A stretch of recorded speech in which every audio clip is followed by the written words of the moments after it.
Hi hello friends, welcome back to media talks. நான் உங்கள் Monica. Wow, நம்ம சுவாமி ப்ரோகிட்டேருந்து இந்த மாதிரி அப்டேட்ஸா அப்படிங்கிற மாதிரி தான் இருந்துச்சு. ஒரு மாதிரி மாஸ் ஆஃப் ரொம்ப பயங்கரமான அப்டேட்ஸ் வந்து ஷேர் பண்ணியிருக்காரு. பட் அதை நான் பிளாக் அண்ட் ஒயிட்டாக தான் ஷேர் பண்ணியிருக்கேன்.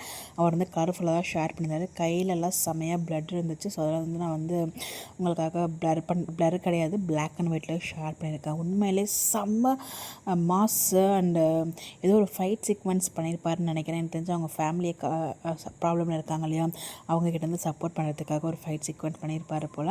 எனக்கு தெரிஞ்சு அது மாதிரி தான் ஃபீல் ஆகுது. ஸோ அழகான ஒரு எப்படி சொல்கிறது, மஜாவாக இருந்துச்சு அதை பார்க்கும்போது. இந்த மாதிரி அப்டேட்ஸ்லாம் விஜய்கிட்டேருந்து பார்க்கவே முடியாது. ஃபைட்லாம் பண்ணுவார், பட் இந்த மாதிரி கையில் அடிபட்டு ஸோ ரத்தம் வந்த மாதிரிலாம் எனக்கு தெரிஞ்சு மற்ற வீட்டில் நான் பார்த்தது கிடையாது.